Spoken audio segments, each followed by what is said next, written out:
अस्सलाम वालेकुम, very good morning from new Pakistan. मैं हूँ आपकी होस्ट हिना सलमान। व्यूअर्स, हमारे माशरे में एक बहुत बड़ा मसला तेज़ी से फैल रहा है जिसके लिए किसी न किसी हथियार की ज़रूरत है, ना आवाज़ बुलंद करने की, बस चंद अल्फाज ही काफ़ी होते हैं। हम बात कर रहे हैं दूसरों के बारे में राइम कायम करने को, जिसको जजमेंटल कहते हैं। आज हम किसी को देखते हैं तो फ़ौरन उसके ऊपर एक कमेंट पास कर देते हैं बग़ैर सोचे समझे, बग़ैर फ़ैसला किए कि वाकई जो हम कह रहे हैं वो दुरुस्त है, ये फ़लाँ तो ऐसी है, ये फ़लाँ वैसा है, बग़ैर जाने कि वो कौन है, कैसा है, उसके साथ सलूक कैसा है, बात की है नहीं की है। ज़्यादातर जो है वो हम कहते हैं कि जज्बाती मराहिल से जो गुजर रहे होते हैं और अक्सर कोई ना कोई कमेंट ऐसा कर देते हैं जिससे दूसरों की ज़िंदगी जो है मुतासर हो जाती है। हमारे एक कमेंट जो होता है ना, वो दूसरे के ऊपर ऐसे असरात मुरतब करता है कि वो उससे निकलना बहुत मुश्किल हो जाता है। और ना हम तहकीक करते हैं ना तस्दीक करते हैं, बस एक लेबल हम लगा देते हैं और हम ये सोचना भी ज़रूरी नहीं समझते कि हमारी ये राय जो है, ये जुमला जो है, तबसरा जो है, इंसान के दिल पर, दिमाग पर क्या असर अंदाज हो सकती है, कैसा असर छोड़ सकती है। मगर अंदर से वो जो इंसान होता है वो टूट कर रह जाता है, वो खामोश है मगर ज़हनी जंग से लड़ रहा होता है। तो जजमेंटल रवैया सिर्फ ताल्लुकात नहीं तोड़ता बल्कि एतमाद को भी ख़त्म कर देता है, दिलों में फासले पैदा कर देता है और हमारे माशरे में बेहिसी को जन्म देता है। सबसे अफसोसनाक बात यह है कि हम खुद को बहुत दुरुस्त और दूसरे को गलत समझते हैं। तो आज के प्रोग्राम में हमने सोचा कि हम अपना टॉपिक जो है इस हवाले से बात करें कि जजमेंटल नहीं होना चाहिए। जजमेंटल जो है वो वही लोग हो सकते हैं जिनका अपना जो है मेंटल हेल्थ जो है वो मुतासर हो रही होती है। तो इस छोटे से मैसेज के साथ सोचा है कि आज प्रोग्राम का आगाज़ करें। और दूसरी जो बड़ा अहम एक जो हिसास बात है जो समझी जाती है माशरे में, कि हम बॉडी शेमिंग के ऊपर बहुत बात करते हैं। तो किसी के जिस्म को ऊपर जो है हम कमेंट्स पास कर देते हैं और हकीकत जो है वो उसके जहन पर, उसके दिल में, उसकी ख़ुद एतमादी जो होती है उस पर जो है वो एक ज़ख़म छोड़ जाती है। और बॉडी शेमिंग यानी किसी शख्स के वज़न पर, कद पर, रंग पर, जिस्मानी साख्त पर, शक्ल व सूरत पर और हम मजाक उड़ाते हैं। ये मसला ख़ास तौर पर ख़वातीन, नौजवान लड़कियों और कम उम्र बच्चियों को शदीद मुतासर कर रहा है। घरेलू महफिलों या तालीमी इदारों, दफातर पर, सोशल मीडिया पर, हर जगह जो है गैर ज़रूरी जिस्मानी मुआजना यानी मनफी तबसरे जो हैं आम हो जाते हैं। और बॉडी शेमिंग सिर्फ वक्ती शर्मिंदगी नहीं होती बल्कि यह आहिस्ता आहिस्ता जो होती है आपका कॉन्फिडेंस जो होती है वो ख़त्म कर देती है, ज़हनी दबाव बढ़ा देती है, डिप्रेशन, एंजाइटी की सूरत हाल पैदा करती है। मैंने सोचा कि आज हम बात करते हैं बॉडी शेमिंग। ये लफ्ज़ जो है हर दूसरी जगह इस्तेमाल तो हो रहा है, क्या इस पर जो इम्प्लीमेंटेशन हो रही है, और लोग ये अक्सर कहते हैं कि, और लोग कंपैरिजन भी करते हैं बॉडी शेमिंग के साथ साथ, आप दूसरों से कंपैरिजन करना शुरू करते हैं। हम अपने घर में अपनी औलाद को कंपेयर करते हैं, 3 औलाद होती है, हम आपस में जो कह रहे होते हैं वो ऐसा है, वो ऐसा है। और दूसरी बड़ी बात है बॉडी शेमिंग। अगर एक बच्चा आपका मोटा हो जाता है, बाकी तो बच्चे स्मार्ट है, तो उसके ऊपर हर चीज़, हमारी सारी तोपों का रुख बच्चे पे होता है। तो आज हम बॉडी शेमिंग पे बात करेंगे और हमें ज्वाइन किया है women health expert doctor Areeba Ateeq UK से हैं, जिनको मैं शो में वेलकम करती हूँ। अस्सलाम वालेकुम। वालेकुम अस्सलाम। कैसी हैं डॉक्टर अरीबा?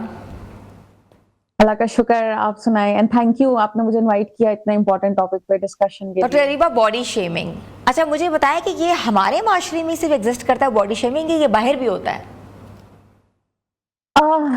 नहीं, यहाँ पे काफी कंट्रोल्ड है, क्योंकि अगर आप किसी वर्क प्लेस पे हैं तो अगर आपको ऐसा फील हुआ है कि किसी ने आपको ऐसी बात कही है जो नहीं कहनी चाहिए, तो वहाँ पे पोर्टल्स बने हुए हैं और टीम्स, पूरे पूरे डिपार्टमेंट्स हैं, आप वहां जाके उन्हें कंप्लेन कर सकते हैं। और अगर एविडेंस मिल गया तो दैट पर्सन अपना पूरी की पूरी लाइसेंस भी लूज कर सकता है फॉर प्रैक्टिस। तो इस वजह से लोग काफी ज्यादा, मतलब अब उनकी हैबिट बन गई है, वो कोई भी बात नहीं करते। और घरों में बच्चे can complain to their teachers, तो वो जो उस्ताज़ा है वो फिर एक टीम भेजते हैं जो घर में जाके चेक करते हैं एनवायरनमेंट ऐसा है कि नहीं है। तो इस वजह से यहाँ पे ये चीज काफी कम है। अच्छा, बॉडी शेमिंग असल में है क्या? आप क्या मतलब कि कहाँ जो है, किस सब्जेक्ट के ऊपर जो है बात होती है इस हवाले से?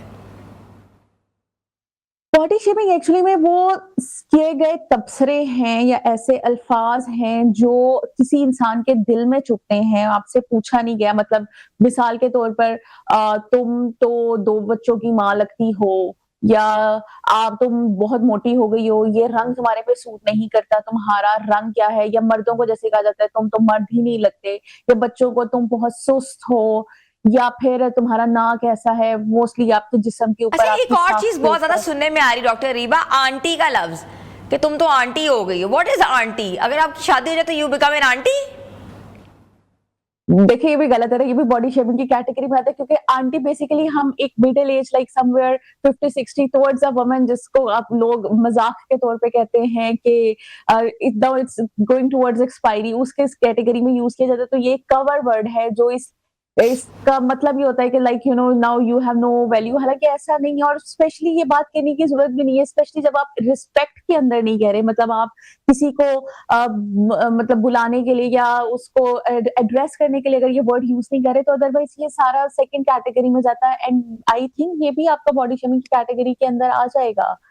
तो आई थिंक ये, और बल्कि मुझे लगता है कि हमें ना मजाक करने से पहले भी सोचना चाहिए क्योंकि मोस्टली ये वही तबसरे होते हैं और मुझे लगता है हर बंदा रिलेट कर सकता है। ये वही तबसरे होते हैं जो मजाक में किए जाते हैं, हमें लगता है हम मजाक कर रहे हैं और इवेंचुअली वो एक इंसान को चुभता है। और मैंने देखा है कि उसके इतने एडवर्स इफेक्ट्स आते हैं कि लोग सोशल गैदरिंग्स में जाना बंद करना शुरू कर देते हैं, कपड़े पहनना अपनी मर्जी से बंद कर देते हैं। उनको लगता है कि ऑल टाइम, इवन जब हम छोटे बच्चों को कहते हैं तो बच्चा इस बारे में वरिड होता है कि अब वो घर से निकलेगा या वो स्कूल जाएगा तो सारे क्या करेंगे। और अफसोस की बात ये है कि इफेक्ट बाहर से नहीं आता, इफेक्ट आपके अपने घर से आता है, जो जगह सेफ प्लेस होनी चाहिए। आपके पेरेंट्स भी इन्वॉल्व होते हैं, आपके रिश्तेदार इन्वॉल्व होते हैं। और वही बात जो आपने इंट्रोडक्शन में भी की कि अगर 2-3 बच्चे हो जाएं तो उनको तो आपस में ही कंपेयर किया जाता है हर वक्त, वो आगे निकल गया, वो हाई अचीवर है, तुम्हारे मार्क्स कम आए, ये भी मोटे हो। शेमिंग का एक जिम्रा है ना। अब ये बॉडी तो शेमिंग नहीं, ये आई थिंक ये आपकी क्रेडिबिलिटी शेमिंग है। एग्जैक्टली, बेसिकली बॉडी शेमिंग एक ब्रॉड टर्म है जिसके अंदर सारी चीजें आ जाती हैं। आप इंटेलेक्चुअल शेमिंग कर रहे हैं, मतलब अगर किसी ने एक क्वेश्चन जल्दी आईक्यू हाई आईक्यू आंसर कर दिया, आप नहीं कर पाए तो आप कह रहे हो कि नहीं है, तो ये इसी कैटेगरी में आता है।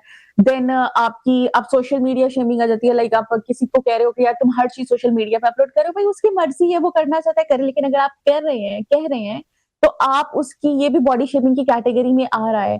देन रन, तो यू नो अब मैं इसको क्या ही डिटेल अच्छा, एक बहुत इंपॉर्टेंट चीज मैं आपसे पूछना चाह रही हूँ, that's very important to know about it because you been living abroad and you can just tell us better कि एक औरत है और उसकी एज जो है वो 50s में है या वॉट एवर लेट 40s में है, शी इज़ अ नानी दादी and she is wearing clothes like a youngster and she is like making her moves like a young person और she is dancing around, she is giggling around whatever the aesthetic procedures she has done, but लोगों की bombardment हो जाती है, नानी दादी होके क्या कर रही हो, तुम्हें तमीज़ नहीं है, तुम्हें शर्म नहीं आती, अपनी उम्र देखो, हरकतें देखो, बुढ़ी घोड़ी लाल लगाम, ये आम लफ्ज हैं। Unfortunately yes, I agree with you, बिल्कुल ठीक कह रही हैं। नहीं, यहाँ ऐसा बहुत कम है। अगर आप उसे डायरेक्ट क्वेश्चन किया है कि ऐसे होता है, ये लोग ज़हनी तौर पे हम लोगों से काफ़ी आगे हैं और ये इस चीज़ को अंडरस्टैंड कर चुके हैं कि अब हमें अपने काम से मतलब रखना चाहिए, अपनी सक्सेस की तरफ करना चाहिए और कोई किसी को क्रिटिसाइज़ नहीं करता है। इवन पार्टनरशिप्स के अंदर भी और शादियों के अंदर भी, हालाँकि वैसे तो हमारे रिलिजन में भी रेफरेंस है कि आप लाइक आप सल्लल्लाहु अलैहि वसल्लम की हज़रत खदीजा के साथ जब शादी थी, it was a huge age difference, और जब हज़रत आयशा के साथ थी तो भी it was a huge age difference. और यहाँ पे भी आई हैव सीन कि इफ यू लाइक समवन तो कोई भी उसके अंदर कुछ नहीं है, और बहुत लोग इजीली अंडरस्टैंड करते हैं इस चीज को और समझते हैं कि इट्स मोर अबाउट कंपैटिबिलिटी। और फिर बिकॉज अगर आप देखें एक 50 साल की औरत भी शादी कर रही है विच इज वेरी कॉमन, या मर्द भी, तो आपको पता है then they carry themselves because all of the time they feel wanted, क्योंकि उनको पता है कि अब एंड नहीं हो गया, they are still doing it. तो ना इस चीज को कोई क्रिटिसाइज करता है, ना इस चीज को कोई बुरी नजर से देखता है, बल्कि हर बंदा इस चीज पे खुश होता है कि whatever the age is, at least आपके पास आपका पार्टनर है एंड यू आर हैप्पी। तो इसके लिए खैर हमारे सोसाइटी में ये टैबूज हैं, लेकिन हम ही तो सोसाइटी है, हम ही मुआशरा है, हम अपनी सोच बदलना शुरू करेंगे तो आहिस्ता आहिस्ता बदलना शुरू होगा। इसके अंदर हमें दूसरों को नहीं बदलना, हमें अपने आप से शुरू करना है, क्योंकि हर बंदा जब अपने आप को अपनी जगह बदलेगा और हर किसी को स्पेस देगा, बाउंड्री सेट करेगा, इसके अंदर बहुत ज्यादा इंपॉर्टेंट है बाउंड्री सेट करना, जो कि मैं कहती हूँ दोनों तरफ है। जो बॉडी शेम हो रहा है, फॉर एग्जाम्पल अगर कोई मुझे कह रहा है कि भाई तुमने ये, फॉर एग्जाम्पल अगर मुझे अभी कोई कह रहा है कि तुमने ये लाल लिपस्टिक क्यों लगा के फिरी हुई हो, तो मैं उसको बताऊं कि that's not none of your concern. अगर हम एक अच्छे रिलेशनशिप में रहना चाहते हैं तो प्लीज बेहतर है कि हम इस टॉपिक पे बात ना करें, और अगला इंसान उसके लिए ऊपर ये लाजिम है कि वो इस बाउंड्री की एक्सेप्ट करे, उसको रिस्पेक्ट करे कि ये लिमिटेशन है, इसके आगे मैंने बात नहीं करनी। तो जब हर इंसान इस मुआशरे में अपनी-अपनी बाउंड्रीज सेट करेगा और अगले लोग उसकी रिस्पेक्ट करेंगे, तो मुझे लगता है हम ऑटोमैटिकली इस चीज़ के ऊपर ओवरकम करना शुरू कर देंगे। अच्छा, ये भी होता है कि एक तो बॉडी शेमिंग तो होती है, वो जिस्मानी आप शेमिंग करते हो, किसी को मोटा कहते हो, किसी को काला कहते हो, किसी को कहते हैं बोना कहते हो, छोटे कद वाला, या किसी को बहुत लंबू कहते हैं। अजीब अजीब के वर्ड्स हमने बनाए हुए हैं जो कि हम नॉर्मली अपनी लैंग्वेज में इस्तेमाल करते हैं हम सब, तो इन वर्ड्स को हम कैसे अपनी ज़िंदगी से निकाल सकते हैं, अपनी सोच बदल सकते हैं? What is the basic implementation? हाँ जी, हम सबसे इम्पोर्टेंट चीज़ इसके अंदर ये है कि आप किसी को भी कभी कोई बात कहने लगे तो आप सिर्फ एक दफ़ा ये सोच लें कि अगर कोई मुझे ये बात कहेगा तो क्या मुझे अच्छा लगेगा? आपके पास जवाब खुद है कि आपका अपना इनर आपको ये बता देगा कि क्या ये बात करने वाली है या नहीं है, और अगर आंसर नो है तो प्लीज़ ना करें। थोड़ी-सी एम्पैथी क्रिएट करें। एम्पैथी का मतलब होता है कि दूसरे के कदम में, पाँव में अपने आप को रख के देखिए कि अगर मैं इस स्टेट में होता तो मैं क्या करता? अगर आपको रीज़न समझ नहीं भी आई तो आप ये सोच लें कि there must be a reason कि उसने ऐसा किया होगा।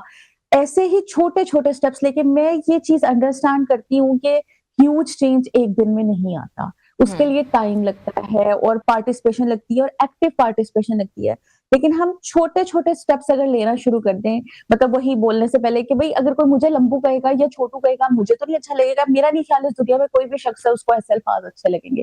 तो जब हमें अपनी ज़ात के लिए ये चीज़ पसंद नहीं तो हम किसी और को ये बात कैसे कह सकते हैं? तो स्टार्ट यहीं से होगा।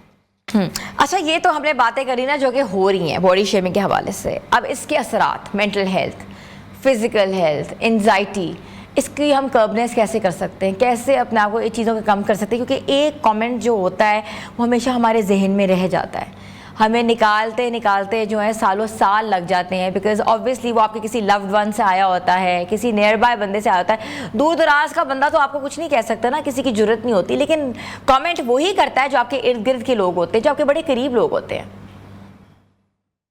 एग्जैक्टली, आप बिल्कुल ठीक कह रही हैं कि हमेशा दिल में बात वही छुपती है जो आपके सबसे करीबी बंदे ने की हो या जिसको आप सबसे ज्यादा वैल्यू देते हैं। दूर दराज के बंदे को तो आप कभी भी मतलब उस चीज को कितना बॉदर ही नहीं करते। हाँ जी, अब जहां तक इसकी मेंटल हेल्थ पे इफेक्ट की बात है तो डेफिनेटली, क्योंकि जब आपने ऐसा कोई कमेंट सुना है तो आपकी बॉडी के अंदर हार्मोनल चेंजेस आते हैं जिससे आपकी बॉडी में कॉर्टिसोल लेवल हाई हो जाता है, और कॉर्टिसोल लेवल इवेंचुअली आपकी बॉडी के बाकी सारे सिस्टम्स के ऊपर इफेक्ट करता है। ये वो सबसे खतरनाक हार्मोन है जो आपकी बॉडी में अगर कैंसर है तो उसको ट्रिगर करेगा, इन्फ्लेमेशन है तो उसको ट्रिगर करेगा, इवन आपकी ऑटोइम्यून डिजीजेज जिसके अंदर डायबिटीज और आर्थराइटिस आ जाते हैं उनको भी करता है। सो मेंटल हेल्थ और फिजिकल हेल्थ रिलेटेड है, ये मेरा फर्स्ट पॉइंट है। आप ये मत समझें कि मेंटल हेल्थ एक अदर चीज और फिजिकल हेल्थ, और अगर आप मेंटली डिस्टर्ब हैं तो ऑटोमेटिकली फिजिकल हेल्थ भी खराब होगी। दूसरा इसका नुकसान ये है कि एंजाइटी साइकिल स्टार्ट हो जाते हैं, लाइक पैनिक अटैक्स, जो कि एक कॉमन फिनोमेना है और हर किसी के साथ हमने होता हुआ देखा हुआ है। तो थर्ड इसका ये नुकसान होता है कि ऑटोमेटिकली आप एक नेगेटिव साइकिल में जाना शुरू हो जाते हैं, जो कि एक विशियस साइकिल है जो कि फिर अब खत्म नहीं होगा जब तक आप उसे खुद खत्म नहीं करेंगे। इसको खत्म करने का मेरे नजदीक सबसे अच्छा तरीका यह है कि आप अपनी सेल्फ वर्थ को रिकॉग्नाइज करें। आपका तवक्कल होना चाहिए, आपको ये जानना चाहिए कि अगर आपको खुदा ने इस दुनिया में पैदा किया है, उसने आपको मुकम्मल पैदा किया है, और अगर खुदा ने आपको मुकम्मल पैदा किया है तो कोई आपको नीचा नहीं दिखा सकता। आपको अपने आप को इंटरनली, अपने इनर माइंड को स्ट्रॉन्ग करने की जरूरत है, तभी ये चीजें अफेक्ट नहीं होंगी। And second, open and honest communications, arguments नहीं, ऑनेस्ट कम्युनिकेशन, क्योंकि आर्गुमेंट्स का कोई एंड नहीं होता जब हम ब्लेम गेम करते हैं, लेकिन हम ऑनेस्ट कम्युनिकेशन वो होती है जिसके अंदर दोनों तरफ से आप रिसेप्टिव माइंड होते हैं कि मैं ये बात करूंगी और आप मेरे सामने इस माइंडसेट से बैठे हैं कि आप उस चीज को अंडरस्टैंड करेंगे और हम दोनों अपनी अपनी गलतियां मान के एक कंक्लूजन के ऊपर पहुंचेंगे और हम फिर दोबारा उस बात को नहीं करेंगे। तो मुझे लगता है घरों में भी, पेरेंट्स चिल्ड्रन के दरमियान, दो पार्टनर्स के दरमियान, एंड स्कूल्स में एंड वर्क प्लेसेस में भी ऑनेस्ट कम्युनिकेशन की बहुत ज्यादा जरूरत है, इसके साथ कि हमने कोई हल निकालना है। सो ये छोटी छोटी चीजें। एंड थर्ड मैं सबको कहती हूँ कि अगर आप ऐसी स्टेट में हैं जब आपको नहीं लगता कि यू कैन चेंज नाउ, तो अब 30 मिनट्स के लिए अपना माहौल बदल ले, आपको समझ लग जाती है आपने आगे क्या करना। अच्छा, आप नेगेटिव लोगों को अपनी जिंदगी से कैसे निकाल सकते हैं, जो नेगेटिविटी जो है बूस्ट करते हैं आपके इर्द? कुछ लोग ऐसे होते हैं जो आपके इर्द गिर्द होते हैं, हर वक्त नेगेटिव बात कर रहे होते हैं, پیچھے چگلیاں کر رہے ہوتے ہیں آپ کے بیٹھ کے, اور منہ پہ اتنے ہی ہاں ہوتے ہیں, اور پیچھے سے آپ کی وہ کھینچ رہے ہوتے ہیں رسیاں, اور وہ بھی الٹیمیٹلی پتہ لگ ہی جاتا ہے. کیسے نکالیں اپنے زندگی سے؟ ان لوگوں کو ویسے ہی ہم نکالیں جیسے آپ انسٹاگرام اور فیس بک کے اوپر بلاک کرتے ہیں. سم ٹائم ہوتا یہ ہے کہ اگر آپ کے گھر میں ایسے لوگ رہتے ہیں تو آپ ان کو بلاک نہیں کر سکتے کیونکہ وہ اوکھی ہوتی ہے, اس کے لیے پھر آپ کو انہیں مینٹل بلاک کرنا پڑتا ہے. دا فرسٹ اسٹیپ از آپ ان کو موقع ضرور دیں ایک آنےسٹ کمیونیکیشن سے کہ بھئی یہ چیز ایسی ہے, اور بی اوپن, کیونکہ میں نے دیکھا ہے جب آپ لوگوں کو کنفرنٹ کرتے ہو تو وہ اس چیز سے ڈرنا شروع ہو جاتے ہیں. جب تک آپ سوچتے ہیں کہ اس نے میرے بارے میں یہ بات کی اور آپ کہیں گے کہ میں آرگومنٹ نہیں کرنا چاہتا, میں اس سے یہ بات ہی نہ کروں, وہ بندہ کرتا رہے گا بیکاز اس کو لگا ہے کہ کوئی ریزلٹ نہیں تھا اس چیز کا, اینڈ ہی ول اور شی will keep on doing this. لیکن آپ اس کے ساتھ آنےسٹ کمیونیکیشن جب کریں گے, چاہے اس کا کوئی ریزلٹ نہ بھی نکلے, تو ایٹ لیسٹ اس انسان کو یہ پتا چل جائے گا کہ اس کو ایشو ہے. اور جب ہم بولتے ہیں وہ آٹومیٹیکلی اگلے انسان میں فیئر کریٹ کر دیتا ہے کہ اب اس کی اکاؤنٹیبلٹی ہے. کنفرنٹیشن اس کا مطلب ہے ضروری ہوتی ہے. ایگزیکٹلی. آپ اپنی بات کو وے آؤٹ بتا سکتے ہو, اپنا کوئی وے نکال سکتے ہو, اس کا مطلب کنفرنٹ کرنا چاہیے. ہاں جی, میرے نزدیک بالکل کرنا چاہیے, کیونکہ اس سے ایک چیز آ جاتی ہے. جی like thank you so much doctor Areeba. It was a very valid discussion, it was a very healthy discussion. ہم بات کر رہے تھے باڈی شیمنگ کے حوالے سے, اور ڈاکٹر اریبا جو ہے ویمن ہیلتھ ایکسپرٹ ہمارے ساتھ UK سے موجود تھی, جن کا یہ کہنا تھا کہ اس معاشرے میں, جس معاشرے میں وہ رہتی ہیں, وہاں ان چیزوں کے اوپر بڑا سخت سے سخت نوٹس لیا جاتا ہے, مگر جس معاشرے میں ہم رہتے ہیں وہاں یہ چیزیں جو ہے عام زبان زد عام ہو چکی ہوئی ہیں, جن کی روک تھام کرنا ہمارا اپنا کام ہے. اوپن اینڈڈ ڈسکشنز کریں, کنفرنٹیشن کریں, اور اس بات کو یقینی بنائیں کہ اگلے بندے کی اتنی جرأت نہ ہو کہ آپ کے بارے میں جو ہے اس طرح کی بات پھیلائے. چھوٹی سی ویورز بریک پہ جا رہے ہیں, آپ لوگ ہمارے ساتھ رہیں.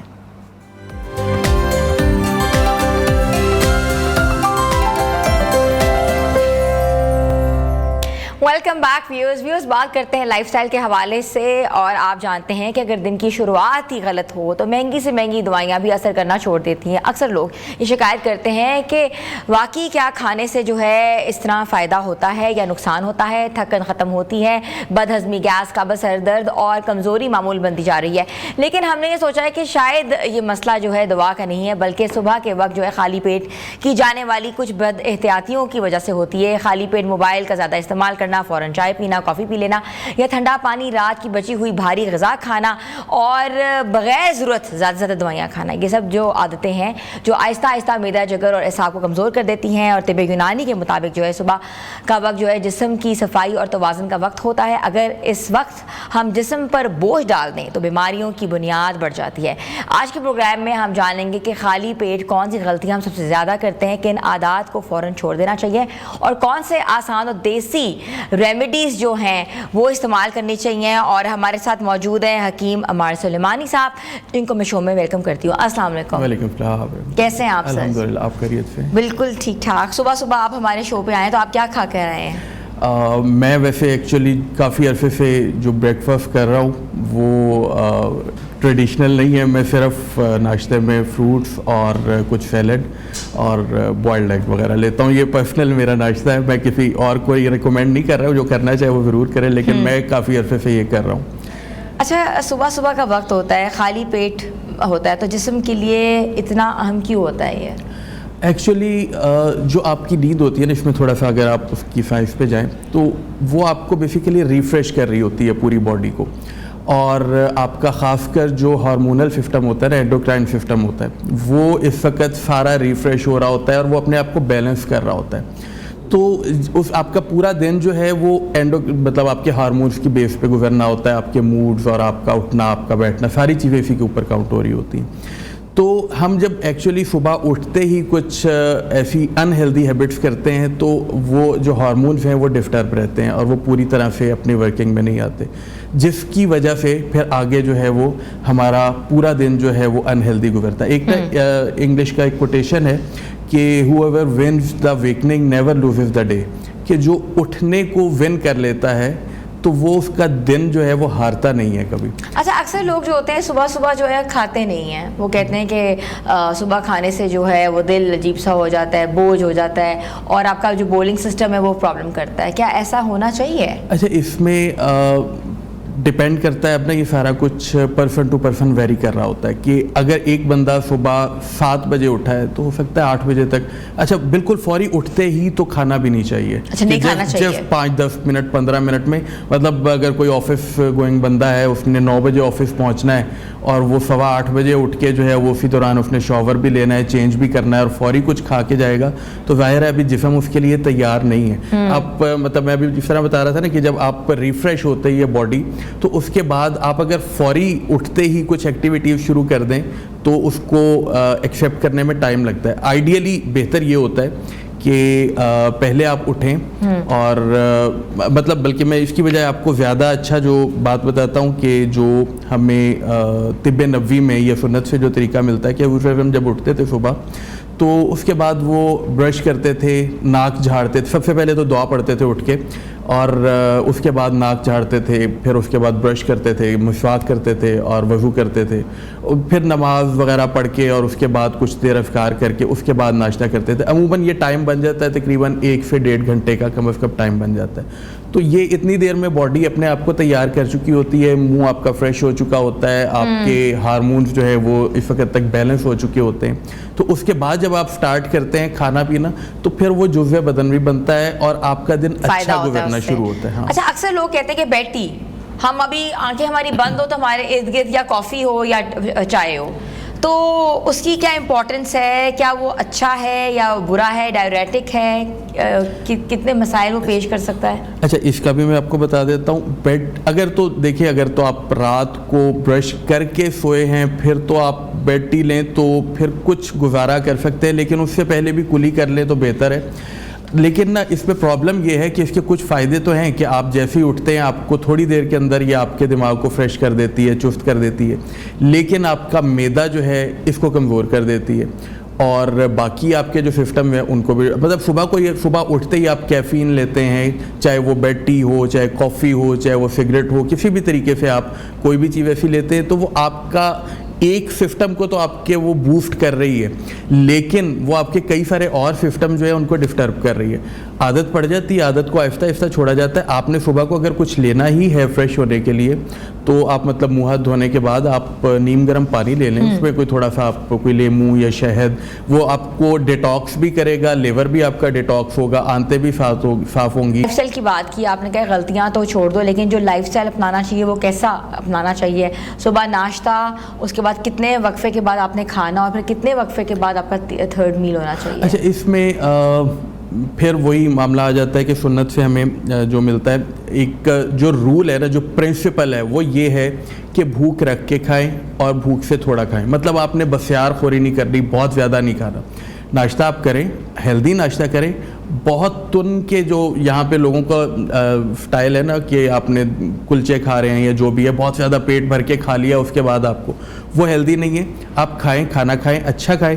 ये आपने स्टार्ट में एक वो किया कि रात का बासी खाना, बेसिकली बासी खाने का इशू नहीं होता, लेकिन जो शकील खाना है ये अमूमन सिर्फ बर्रे फ़कीर में, आपने अगर कहीं भी ट्रैवल किया हो तो पूरी दुनिया में नाश्ता जो होता है वो बड़ा बैलेंस्ड होता है और बड़ा हेल्दी होता है। मतलब आप इवन टर्की चले जाएं या यूरोप चले जाएं कहीं भी, तो वहाँ पे आपको नाश्ते में चीज़ भी मिलेगी, लेकिन वो चेडर या मोज़रेला टाइप की नहीं होगी, वो मिलेगी। और उसके अलावा आप वहाँ पे सैलड्स लेते हैं नाश्ते में, साथ हनी लेते हैं, लाजमी होता है, फ्रूट्स लेते हैं। तो ये जब आपका नाश्ता होता है ना तो उसका फ़ायदा आपको ये होता है कि आपका पूरा दिन जो है वो फ्रेश गुजरता है। यहाँ पे हम मतलब मैं उसको चने, नान, हाँ मतलब नान, चने, निहारी, पाए, मतलब वो और हलवा पूरी वगैरह, मतलब ठीक है कभी कभार के लिए ये चीज़ें चल जाती हैं, लेकिन अगर आप इनको अपनी रूटीन में ले आते हैं, मतलब मैं चूँकि मतलब मैं क्लिनिक में तकरीबन मुझे लगता है कि 50% से ज़्यादा लोग ऐसे होते हैं कि जिनको बीमारियों की जो बेस होती है वो बाहर के खाने होते हैं या शकील खाने होते हैं। मतलब ठीक है आप कभी महीने में एक आध दफ़ा आप निहारी खा लें, थोड़ा बहुत खा लें, लेकिन आप उसको जब रूटीन बनाते हैं तो फिर आप अनहेल्दी रहना शुरू हो जाते हैं। तो आपको रूटीन जो है ना वो अपनी हेल्दी रखनी है एटलीस्ट। اچھا مجھے یہ بتائیے گا کہ ایسی کون سی ریمیڈیز ہیں جو استعمال کرنی چاہیے، جو ہم اتنی زیادہ دوائیوں کے پھکے مار رہے ہوتے ہیں کہ ہمیں ایسڈ ریفلکس ہو رہا ہے، پیٹ میں صبح صبح اکثر درد ہوتی ہے، نہیں کھایا جاتا، یا بھوک نہیں لگتی، یا آپ کا دن میں آپ کو کمزوری ہوتی ہے تو ہم کہتے ہیں چلو صبح صبح جو ہے ہم پین کلرز لے لیں، یا صبح صبح جو ہے ہم تھوڑا سا کہتے ہیں ORS لے لیں، اپنا واٹر انٹیک بہتر کریں، یا آپ کے خیال میں جو ہے دوائیوں کا جو ریمیڈی ہے وہ کیا ہونی چاہیے اس کے اچھا برعکس؟ اس میں نا ریمیڈی پہ آپ کو تب جانا چاہیے جب مسئلہ شروع ہو جائے. پہلے نمبر پہ آپ نے کوشش کرنی ہے کہ انہیلدی ہیبٹس کو آپ ختم کریں تاکہ آپ کو مسئلے ہوں ہی نہ. بالفرض اگر ہو جاتا ہے تو آپ نے پھر بھی صبح کو اٹھتے ہی خالی پیٹ بہت ساری دوائیاں، خاص کر پین کلر جو ہیں وہ آپ کے معدے کو آپ کو بالکل مطلب اس کی جو والو ہوتی ہیں ان کو خراب کر دیتی ہیں، معدے کا درد شروع ہو جاتا ہے، پرابلم شروع ہو جاتی ہے. تو آپ نے کوشش کرنی ہے کہ آپ نے جو اپنی مارننگ کرنی ہے وہ تازہ پانی سے یا نیم گرم پانی سے کرنی ہے. اگر آپ کو ایسیڈیٹی کی پرابلم نہیں ہے تو پھر آپ اس پہ لیمو ڈال لیں، اس کو آپ کوئی کھیرا ڈال لیں، جس طرح وہ ڈیٹاکس واٹر بنتا ہے تو آپ اس کو ڈیٹاکس واٹر بنا کے وہ وہاں سے پینا شروع کر دیں. لیکن آپ کو کوشش یہ کرنی ہے کہ صبح کو اٹھ کے کیا میں مطلب بحیثیت پریکٹیشنر، میں ایک دوا فروش ہونے کے باوجود میری کوشش ہوتی ہے کہ لوگ جو ہے وہ دواؤں کو کم از کم استعمال کریں، نہ کہ اس کے کہ آپ اپنے آپ کو پہلے بیمار کریں اس کے بعد آپ دوائیں کھائیں. آپ جو ہے وہ اپنی ہیلدی ہیبٹس کی طرف آ جائیں تاکہ نہ آپ کو دوائیوں کی ضرورت پڑے اور نہ آپ کو کسی اور چیز کی ضرورت پڑے، پریشانی ہو. تو بس اس میں یہ ہے کہ صبح اٹھ کے آپ پانی لیں، اور اگر آپ کو لگتا ہے تو تھوڑا سا نا اپنا ناشتہ جو ہے اس کو بیلنس کر لیں پروٹین کے حساب سے بھی، اور اس میں اچھا کسی کو کھٹے ڈکار آ رہے ہوں صبح صبح، رات کو انہوں نے کچھ کھایا اور نہیں ڈائجسٹ ہو سکا وہ، تو کیا کرنا چاہیے؟ کون سی ریمیڈی استعمال کرنی چاہیے؟ اگر تو اس میں کوئی ان کو بلڈ پریشر کا یا تیزابیت کے پرابلم نہیں ہے تو وہ اجوائن اور سونف وغیرہ جو ہے یہ جسٹ آپ ان کا کعوہ بنا کے پی لیں یا ان کو ویسے تھوڑا سا چبا لیں تو اس سے جو ہے وہ آپ کی چیزیں بہتر ہو جاتی ہیں. ٹھیک ہے. اور اکثر لوگوں کو ڈائریا ہو جاتا ہے. ہاں ڈائریا ہو جائے تو اس میں بھی بڑا ایک آسان سا قہوہ ہے کہ آپ پانی کو بوائل کریں اور اس میں سونف ڈال لیں، اور اس کے اندر اگر آپ کو ساتھ وامٹ بھی ہو رہی ہو تو ایک بڑی الائچی بھی ڈال لیں. کچے پانی پینے کی بجائے، عام پانی پینے کی بجائے آپ وہ پانی پئیں، اسی کے اندر ORS بھی ڈال لیں اگر ڈالنا ہو تو اسی سے جو ہے وہ کور ہو جاتا ہے. لیکن واٹر انٹیک آپ کا اچھا ہونا چاہیے، وہ ان اینی کیس مطلب سوائے کہ اگر آپ کو کوئی گردوں کی بیماری ہو، اس کے علاوہ آپ کا واٹر انٹیک اچھا ہونا چاہیے. ٹھیک ہے. پیٹ میں درد ہو اگر فار انسٹنس ہم لوگ ایسی باتیں کر رہے ہیں کہ جو کہ نارملی ہر دوسرے انسان کو ہوتی ہے، پیٹ میں درد ہے تو اس کے لیے تو آپ کے لیے سونف سب سے اچھے ہیں. سونف، اجوائن، کالا نمک، چھوٹی الائچی، یہ 4-5 چیزیں ایسی ہیں جو ہر کچن میں پڑی ہوتی ہیں، اسپائسز میں پڑی ہوتی ہیں، اور یہ آپ کے تقریباً آدھے امراض کا علاج یہیں سے ہو جاتا ہے. اور اگر مطلب کوئی سیریس ایشو نہ ہو تو جو کچن آئٹم ہے نا، آج سے 50 سال پہلے تک انہی سے یہ علاج ہو رہا ہوتا تھا، اور اس وجہ سے جو ہے وہ سیریس امراض جو ہے ان کی تعداد کم ہوتی تھی. تو اگر پیٹ میں درد ہے تو آپ سونف کا اور الائچی کا ان کا کعوہ بنا کے آپ استعمال کر لیں، اس سے وہ کور ہو جاتا ہے. اس سے بھی کور ہو جاتا ہے. اچھا اگر آپ کو منہ آپ کا اکثر دیکھا کڑوا ہوتا ہے صبح صبح، کڑواہٹ ہوتی ہے منہ کے اندر، تو اس کی وجہ کیا ہوتی ہے اور اس کی ریمیڈی کیا ہے؟ اچھا عموماً منہ جن کا کڑوا ہوتا ہے یا تو کوئی اندر انفیکشن ہوتا ہے یا انٹرنلی کوئی بخار کے اثرات ہوتے ہیں. مطلب بعض اوقات یہ ہوتا ہے کہ کوئی ٹائیفائڈ رہا ہو یا ان کو ڈینگی رہا ہو تو اس کے بعد بعض اوقات اوپر سے اثرات تو کلیئر ہو جاتے ہیں لیکن اندر اس کے کچھ نہ کچھ معاملات رہتے ہیں. تو اس میں پھر بہتر ہوتا ہے کہ آپ پہلے ان اثرات کو ختم کریں. اگر انفیکشن ہے تو کوئی بھی ایسی چیز جو جیسے ہلدی ہے کہ جو انٹرنل انفیکشن کو ختم کرتی ہے، وہ دودھ میں ڈال کے ہلدی لینا شروع کریں. گولڈن ملک جس کو کہتے ہیں. ہاں گولڈن ملک بنا کے آپ اس کو لیں. ٹھیک ہے. اور اکثر جو ہوتا ہے ٹیسٹ چینج ہونا شروع ہو جاتا ہے آپ کا. ہاں وہ آپ کو آپ جو بھی کھا رہے ہو آپ کو اس کا ذائقہ ہی نہیں آتا. اس میں ڈیپینڈ کرتا ہے پھر. بعض اوقات تو یہ معدے کی وجہ سے بھی ہوتا ہے، لیکن یہ بھی بعض اوقات آپ کے کسی ہارمونل پرابلم کی وجہ سے سٹارٹ ہوتا ہے، اس کے بعد معاملات پھر بڑھتے جاتے ہیں. اسی طرح اسمیل کا بھی ہوتا ہے، سم ٹائم آپ کو اسمیل آنی بند ہو جاتی ہے. تو اس میں بیسیکلی ریمیڈیز ہوتی ہیں، ٹوٹکے ہوتے ہیں، لیکن یہ ڈیپینڈ کر رہا ہے کہ کوئی بھی جو بیماری ہے وہ کتنی پرانی ہو گئی اور کتنی سویئر ہو گئی ہے. اگر تو وہ سویئر ہو چکی ہے اور آپ کو یہ اس کو مہینے سے زیادہ ہو چکا ہے، کئی مہینے ہو چکے ہیں، تو اس میں پھر میں پرسنلی ریکمینڈ یہ کرتا ہوں کہ ٹھیک ہے آپ تھوڑا بہت ریمیڈی, کوئی بھی ہوم ریمیڈی آپ جو ہے وہ ٹرائی کر لیں, لیکن اس کو پھر سیریس لیں اور کسی معالج سے, کسی ڈاکٹر سے, کسی طبیب حکیم سے کسی سے مشورہ کر کے پھر لیں, کیونکہ جب اگر کوئی چھوٹا مسئلہ ہے نا اس کو آپ گھر میں ٹریٹ کر لیں, کوئی ایشو نہیں ہے, لیکن اگر کوئی مسئلہ پرانا ہو جائے تو اس کو پھر آپ کو اس کو سیریسلی کنسیڈر کرنا چاہیے. بہت بہت شکریہ آپ کا. ہمارے ساتھ موجود ہے حکیم عمار سلیمانی, جن کا کہنا ہے کہ لائف اسٹائل بہتر کریں, روٹین بہتر کریں, صبح اٹھنے کے ساتھ ساتھ اپنے آپ کو اسٹف کرنا ضروری نہیں ہے, کچھ بریک کے بعد جو ہے تھوڑا سا کھائیں اور اپنا پورشن کنٹرول کریں اور کم کھائیں تاکہ آپ کا جو پیٹ ہے یا آپ کا معدہ ہے یا آپ کو اور بھی جو ریلیٹڈ امراض ہیں وہ نہ ہو سکیں. اور اس کے ساتھ ساتھ تھوڑی تھوڑی آپ کو ریمیڈیز بھی بتائی ہیں, وہ آپ ہمارے جنہوں نے مس کر دی ہیں وہ ہمارے ریپیٹ یا یوٹیوب پہ یا ہمارے فیس بک پہ دیکھ بھی سکتے ہیں. چھوٹی سی بریک پہ جا رہے ہیں, آپ لوگ ہمارے ساتھ رہیں.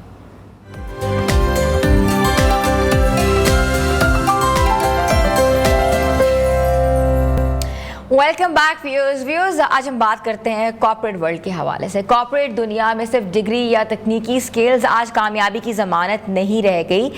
آپ کے پاس جو ہے بیچلرز یا ماسٹرز یا حتیٰ کہ MBA بھی ہو, لیکن اگر آپ کے پاس سافٹ سکلز نہیں ہیں یا آج کے دور کے مطابق AI اور ڈیجیٹل سمجھ بوجھ مضبوط نہیں ہے تو ترقی کے راستے اکثر بند ہو جاتے ہیں.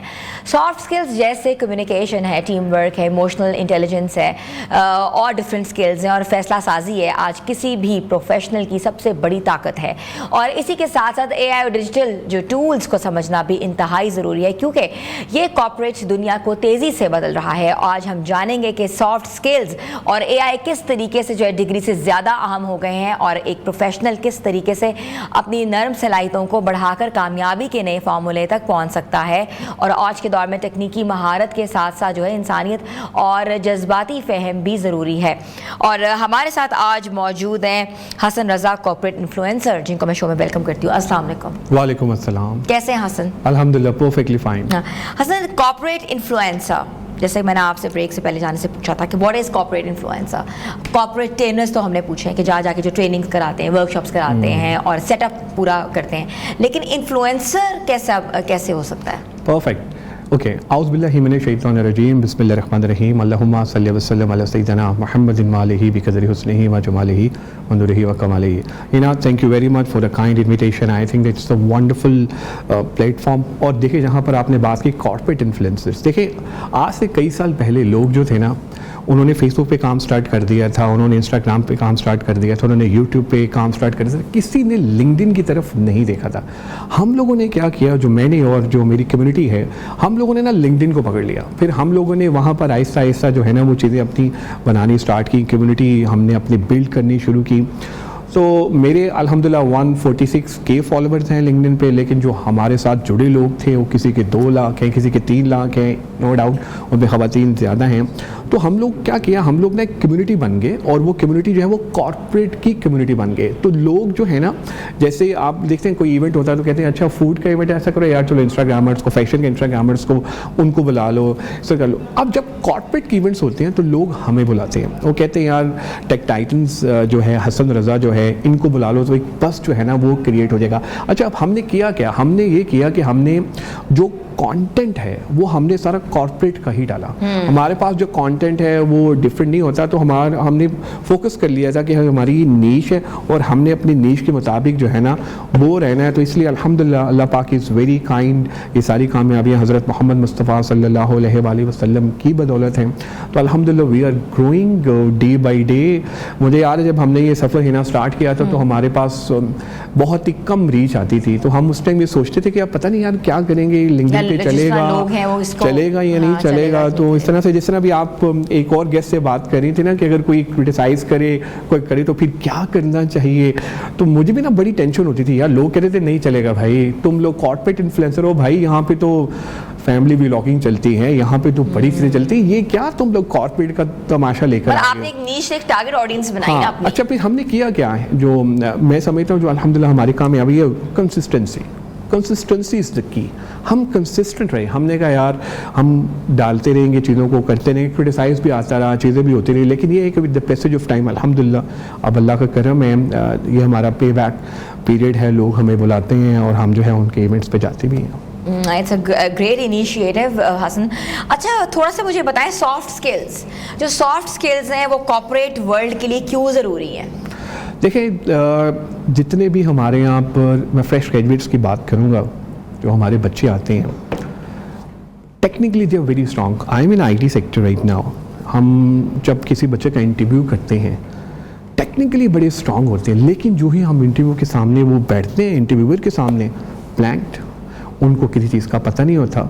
फिर क्योंकि उनकी ट्रेनिंग उस तरह से हुई नहीं हुई है, तो एक तो बड़े प्रॉब्लम्स आना शुरू हो जाते हैं. अच्छा, दूसरी सबसे बड़ी बात ये है कि जब आप उसको किसी गोरे के सामने बैठाते हैं, क्लाइंट के सामने, उनसे बोला नहीं जाता, प्रेजेंट नहीं किया जाता, कपड़े किसी और तरह पहने हुए हैं. और आप जब देखें, आप अपने मुल्क का नाम आपने रोशन करना है, आपने जाना है इंटरनेशनल स्टैंडर्ड्स के मुताबिक जाना है, लेकिन जब आप वहाँ पर नहीं करेंगे तो इस तरह की चीज़ें आएंगी. अच्छा हसन, प्रेजेंटेशंस नहीं दी जाती. मैंने काफ़ी जगह देखा है कि people can't present, they are so well versed, उनका दिमाग वो बहुत तेज़ होता है, but when they are in front of people and a community they can't have a communication, they can not do. Agreed. लेकिन आप उन्हीं लोगों को जब आप 4-5 लोगों में उनके क्लोज सर्कल में बैठे देखेंगे ना, तो वो ऐसा प्रेजेंट करेंगे, चीज़ों को ऐसा ज़बरदस्त तरीके से बता रहे होंगे, बंदा कहेगा यार काश ये उस टाइम 50-60 बंदों के सामने ऐसे ही बोलते. उसकी रीज़न है.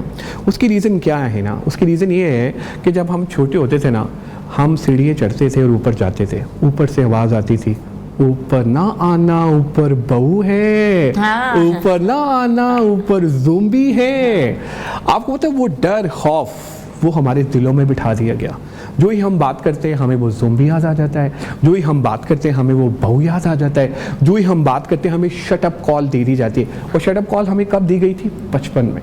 हमें कहा गया था चुप कर दो, तुम्हें क्या पता. हाँ, गैदरिंग है, हमें गैदरिंग में बैठना सिखाया ही नहीं. तो देखिए ना, अब वो फिर क्या करते हैं, जब हम टॉप लेवल की पोजीशंस पर जाते हैं, हम देखें वहाँ पर जब हम मीटिंग्स में नहीं अपने आप को प्रेजेंट कर पाते हैं ना, चीज़ों को नहीं देख पाते, तो वो एक हमारी ग्रूमिंग का पार्ट भी रहा, एक बैरियर बन चुका है. लेकिन आप देखें, जिसने हमारे मैं बहुत अच्छे हमारे इंटरनेशनल लेवल के यूनिवर्सिटीज़ हैं, मतलब अच्छी हमारे यहाँ पे कॉलेजेस हैं, स्कूलिंग, वो काम करते हैं इसके ऊपर, वो मुकम्मल तौर पर बच्चों को तैयार करते हैं. जैसे I still remember, I am old Ravian by the way, government college से मैं पढ़ा हूँ. तो जब मैं सेकंड ईयर में था ना, तो हमारे टीचर ने बोला कि यार यहाँ आके ना प्रेजेंट करो. देखा यार ये क्या बात है, थर्सडे का डे है, बोला यहाँ आके प्रेजेंट करो. कि 2004 और 5 की बात है. वहाँ पर उन्होंने कहा यार यहाँ प्रेजेंट करो. जब हमने प्रेजेंट करना स्टार्ट किया, वो कहते हैं काम पे टांग रही थी और सारी चीज़ें उस तरह से होता रहा. लेकिन पहली दफ़ा, दूसरी दफ़ा, तीसरी दफ़ा, फिर हमें पता चल गया टीचर ने हमें नहीं छोड़ना, भाई हमने करना ही करना. फिर हम तैयारी कर आते थे, फिर हम वो डिफरेंट टॉपिक्स पे बोलना स्टार्ट हुए, सारी चीज़ें जो है इस तरह से हमने जो है ना वो की. अच्छा, ये बताएं कि सॉफ्ट स्किल्स में कौन सी सलाहियतें सबसे ज़्यादा ज़रूरी हैं? तो प्रोफेशनल जो कॉर्पोरेट लेवल के ऊपर है, कितने चैलेंजेस आपको आ रहे हैं, सॉफ्ट स्किल्स में क्या क्या इस वक्त चीज़ें चाहिए? देखिए, सबसे पहले तो I think that the most important thing is your communication skills. Communication, आपको बोलना आना चाहिए, आपको समझना आना चाहिए, और कहाँ पे रुकना है, फिर आपने बोलना है, अगले की बात का क्या जवाब देना. हमारे यहाँ क्या इशू क्या है, हम अगले की बात सुनते नहीं हैं और पहले उसका जवाब प्रिपेयर कर लेते हैं. और जब हम वो जवाब प्रिपेयर करते हैं तो वो बीच में कहीं ना कहीं जो है ना वो कॉन्फ्लिक्ट आ जाता है, और कॉन्फ्लिक्ट आते हैं उसकी वजह से हमारे यहाँ जो प्रॉब्लम्स है ना वो होना स्टार्ट हो जाती हैं. तो the most important thing is the communication skills. ये आपको 100%, आप चाहे जितने मर्जी बड़े नॉलेजेबल हैं, बहुत सारी चीज़ें आपको आती हैं, लेकिन ही ना अगर आपकी कम्युनिकेशन स्किल्स अच्छी नहीं है और आप उसको प्रेजेंट नहीं कर पाएंगे अपने आप को, आपका एक कोरा नहीं है, आप चीज़ों को बेहतर तरीके से दिखा नहीं सकेंगे, तो फिर आप आगे ग्रो नहीं कर सकते हैं. तो ये सबसे इंपॉर्टेंट चीज़ मुझे लगता है, कम्युनिकेशन स्किल्स पे हमें फोकस करना चाहिए. Second, the most important thing अब जो आ गई है AI, क्या बात है, वो कहते हैं ना AI, तो वो AI is not a future, AI is a present. AI आ चुकी है. एंड बाय द वे है ना, I am telling you one thing, मैं आने से पहले एक रिसर्च कर रहा था, जो होस्ट है ना उनकी भी जो पोजीशन है ना और उनकी जो ये सारी चीज़ें हैं वो भी प्रॉब्लम में आने वाली है. क्यों? पाकिस्तान के एक बहुत अच्छे नामवर एंकर हैं, क्योंकि मेरा भी ताल्लुक मीडिया से है, तो मैं उन लोगों से मिलता रहता हूँ, आप जैसे लोगों से मैं सीखता रहता हूँ. तो AI जब आया तो मैंने उनसे ज़रा ना पूछा कि सर AI आ गया है, लगता है अब आपकी जॉब जो है ना वो जाने वाली है. तो उन्होंने कहा यार हसन रज़ा, हुआ ये कि हमारे चैनल है ना एक AI एंकर जो है ना वो लॉन्च किया. तो कहते हैं मेरे दिल में ना एक खटका सा हुआ कि यार ये क्या हो गया भाई, ये एंकर इन्होंने लॉन्च कर दिया, लो जी मेरी नौकरी गई. कहते फिर मैंने उसके ऊपर मुकम्मल रिसर्च किया. होता है सहाफ़ी ज़रा काफ़ी रिसर्च भी करते. कहते मैंने उसके ऊपर देखा कि यार AI क्या कर रहा है और मैं क्या कर सकता हूँ. तो उन्होंने देखा AI बहुत अच्छा है, यही सारी चीज़ें कर रहे हैं, लेकिन AI में एक एलिमेंट मिस है, वो है एम्पैथी. जिस तरह अभी आपने पहले बात करी थी, आप चीज़ों को देख रही थी, मैं भी वहाँ देख रहा था, मुझे बहुत अच्छा लग रहा था कि यार एम्पैथी है. AI में एम्पैथी बिल्कुल नहीं है. उसके बाद एक्सप्रेशन नहीं है ना, एक्सप्रेशन नहीं है. ह्यूमन और AI में कुछ तो फर्क होगा ना. यस, तो उस पे ना उन्होंने मुझे कहा कि यार उसमें एम्पैथी नहीं है. तो मैंने कहा क्या किया फिर आपने? उन्होंने कहा यार मैंने ना अपना तरीकाकार चेंज किया. मैं जब लोगों को बताता था, मैं लोगों से बात करता था, जब मैं आता था ना कैमरे के सामने, तो मैं ना फैक्ट्स बताता था. तो मैंने कॉन्टेक्स्ट पे ना फोकस करना शुरू कर दिया. मैंने कहा यार कॉन्टेक्स्ट पे डालते हैं. कहते फिर मैं डिटेल्स बहुत ज़्यादा देता था. फिर मैंने कहा यार टू द पॉइंट रहना है, फोकस रहना है और सवाल करने हैं, इसको देखना. और एम्पैथी वाला जो टच है ना वो उसके अंदर लेके आना. और एंड पर उन्होंने जो स्टेटमेंट देना है ना, I mean it was amazing. उन्होंने कहा कि यार AI को मैंने अपना गुलाम बना लिया. AI को आपने अपना गुलाम बनाना है. अगर आप नहीं बनाएंगे तो वो आप AI गुलाम बना लेगा. तो ये चीज़ें जो हैं और चलती रही. By the way I think that's और उसके बाद AI को जो प्रॉम्प्ट है वो तो ह्यूमन ही दे रहा है ना.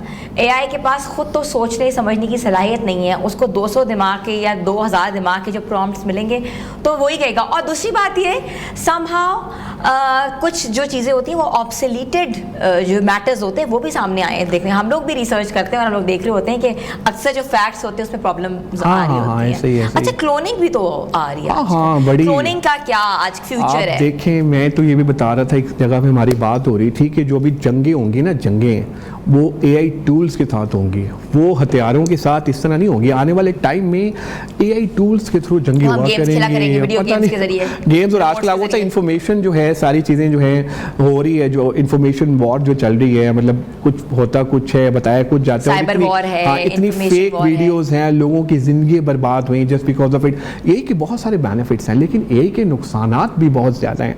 तो ये हमें ज़रा समझना पड़ेगा कि यार हम लॉन्ग टर्म में किस तरह से चीज़ों को अच्छे तरीके से यूज़ करें. AI के बगैर गुजारा नहीं है. आपको AI हर सूरत में सीखना ही पड़ेगा. जैसे कॉर्पोरेट प्रोफेशनल्स हैं हमारे.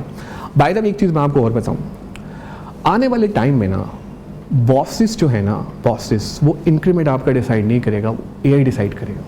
अभी मैं आपको रियल टाइम सिनेरियो बताता हूँ. One of my friend working in IT company, CEO हैं वो. उनके साथ जब भी कोई प्रॉब्लम होता है स्टाफ का, तो वो ChatGPT से पूछते हैं कि यार मुझे बताओ कि मुझे इस सिचुएशन में क्या करना चाहिए. अब ChatGPT जो आपने जो है ना, अभी आपने बताया कि देखो यार वो कोई भी गलती कर सकता है. आपने उसको प्रॉम्प्ट ही सही नहीं दिया. आपने उसको प्रॉम्प्ट को छोड़ दे दिया. और वो देना भी काट है. प्रॉम्प्ट देना भी. और उसकी तरफ मैं आता हूँ कि किस तरह से हम प्रॉम्प्ट दे सकते हैं. तो खैर वो जब उससे पूछते रहे कि यार ये वाला जो बच्चा ही मुझे तंग कर रहा है, मुझे क्या करना चाहिए, उसने एंड पे बोला कि उसको टर्मिनेट करते कर दिया. उसको टर्मिनेट कर दिया. अच्छा, फिर उन्होंने मुझे, मैं HR कंसल्टेंट, तो उन्होंने मुझे फ़ोन करके कहा यार देखो हसन रज़ा, हमने तुम्हारी रिप्लेसमेंट ढूंढ ली है. मैंने कहा क्या? कहते ChatGPT. फिर खैर उन्होंने मुझे सारा सिनेरियो बताया कि यार इस तरह से. मैंने कहा यार मुझे लगता है कि ChatGPT आपको जो है ना वो धोखा दे गया. यहाँ पर बच्चे को ना वार्निंग लेटर बनता था, जो है टर्मिनेशन नहीं बनती थी. तो बहुत सारी जगहों पर अब ये चीज़ें. अब एक चीज़ मैं आपको और बताया, तो वही साहब कहते यार एक दिन ना मेरे ना बीवी के साथ ना कुछ खटपट हो गई. तो मैंने कहा फिर क्या किया? कहता है फिर मैंने ChatGPT से पूछा कि अब मुझे क्या करना चाहिए.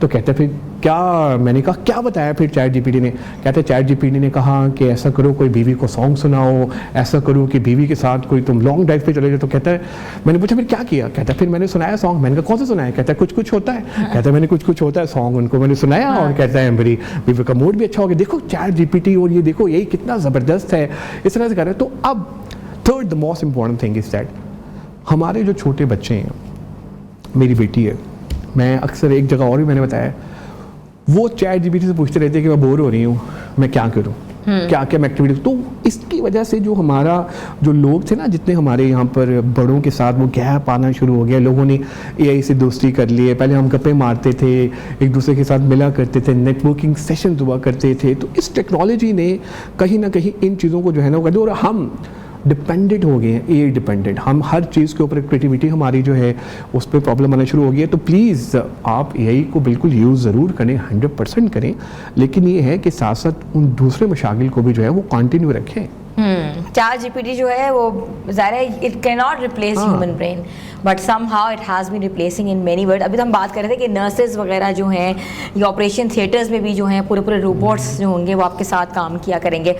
और एक और चीज़ जो भी रिसेंटली मैं एक पढ़ी थी कि एक रोबोट बना है जो कि पूरे 9 मंथ्स आपकी प्रेगनेंसी जो है वो कैरी करेगा. تو کیا وہ سیروگیٹ مدر بنے گا؟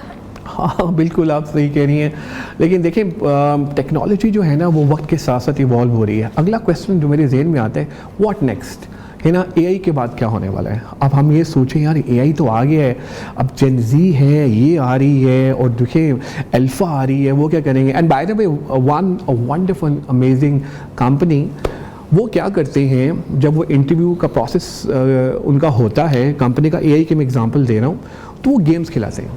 دیکھیں میرے اور آپ کے ٹائم پہ جب ہم نے انٹرویوز دیے تھے تو ہمارے تو 3 4 راؤنڈز ہوتے تھے انٹرویو کے. یار پہلا راؤنڈ ایچ آر سے ملو، پھر دوسرے سے ملو، پھر تیسرے سے چارسے، اینڈ پہ جا کے پھر سی او صاحب کی باری آتی تھی. وہ کیا کر رہے ہیں، بہت بڑا ادارہ ہے پاکستان کا، دے آر امیزنگ پیپل. وہ کیا کرتے ہیں وہ کہتے ہیں کہ یار ہم ایک لنک بھیجیں گے آپ کو، گیمیفیکیشن اسے کہتے ہیں. بس آپ نے جو ہے نا وہ گیمز کھیلنے اور اسی گیم میں ہم پروسیس میں ہم اسٹارٹ کر لیں گے، ڈیسائیڈ کر لیں گے کہ آپ کو رکھنا ہے یا نہیں رکھنا. اچھا ایک اور ایگزامپل جو کارپوریٹ کی ہم بات کر رہے تھے کہ جتنے ہمارے یہاں پر جو لوگ ہیں نا ان کے لیے اے آئی کتنا امپورٹنٹ ہے. ایک کہانی میں آپ سے شیئر کرنا چاہوں گا، بالکل فیکٹ ہے. اور وہ یہ ہے کہ علی ایک جو تھے وہ بہت اچھے پروفیشنل تھے، ایک ڈپارٹمنٹ کو لیڈ کر رہے تھے اور ان کا جو سب آرڈینیٹ ہے وہ جین زی تھا، وہ بھی ان کے ساتھ تھا. تو علی کافی عرصے سے ایک ادارے میں کام کر رہے تھے اور ان کا جو جین زی سب آرڈینیٹ اس نے جوائن کیا تھا کوئی 6-7 مہینے پہلے. تو علی آہستہ آہستہ چیزوں کو دیکھ رہے تھے، آگے گروتھ کی طرف جانا چاہ رہے تھے، لیکن مینجمنٹ جو ہے نا اس کا فوکس تھا ان کے جین زی سب آرڈینیٹ کی طرف. جب لوگوں کو پتہ چلا کہ یار یہ جین زی جو بندہ ہے نا، جو کارپوریٹ پروفیشنل ہے، یہ کیا کرتا ہے، یہ ٹیکنالوجی کو بہت اچھا یوز کرتا ہے، اس کو اے آئی کا بڑا پتہ ہے، کام آسان کرتا ہے. مطلب 8 گھنٹے کا کام ہے 4 گھنٹے میں وہ کر لیتا ہے، 3 گھنٹے میں. اب ہوا یہ کہ علی صاحب کا جب اپریزل کا انکریمنٹ کا ٹائم آیا، علی صاحب کی جو ہے وہ انکریمنٹ نہیں لگا، نہ ان کا اپریزل ہوا. تو جو ان کا سب آرڈینیٹ تھا جس کو وہ اوپر چلا گیا، just not because we need to learn with the changing time. That's important. Like every time, like یہ نہیں ہو سکتا کہ جو ڈگری ہم نے 20 سال لی ہوئی ہے وہ آج کے لیے وہ بالکل آبسلیٹ ہو چکی ہوئی ہے. It has nothing to do with now world. We need to change with the changing dynamics. یہ ڈائنامکس جس طرح ہیں اس طرح ہمیں چینج ہونا پڑے گا، ادروائز آپ نہیں کر سکتے. You are done and dusted in life. Only یہ دیکھیں نا، ہم اکثر کہتے ہیں یار اے آئی ٹولز، او بھائی اے آئی ٹولز نہیں، اے آئی کانسیپٹ بھی تو سیکھنے ہیں. اور کیا ہے، ہم کہتے ہیں چیٹ جی پی ٹی، اچھا ڈی، یہ جو ہے نا کلاؤڈ اور باقی سارے، بھائی یہی اے آئی ہے. او بھائی یہ اے آئی نہیں ہے، اے آئی سے بہت آگے ہے. تو آپ کو اس کی طرف فوکس کرنا پڑے گا. تھینک یو سو مچ. حسن رضا ہمارے ساتھ موجود تھے، کارپوریٹ انفلوئنسر. آپ نے ان کی باتیں سنی ہیں، کارپوریٹ ورلڈ میں جو کچھ ہو رہا ہے انہوں نے ایکسپلین کیا ہے، جو کچھ ہم نے سیکھنا ہے وہ بھی ایکسپلین کیا ہے. تو یہ سوال اور جواب میں آپ پہ ہی چھوڑتی ہوں کہ آپ لوگ جو جانا چاہتے ہیں کارپوریٹ ورلڈ کے اندر، آپ لوگوں کو ان سب چیزوں کے بارے میں نو ہاؤ ہونا چاہیے before joining any big company. چھوٹی سی بریک پہ جا رہے ہیں، آپ لوگ ہمارے ساتھ رہیں.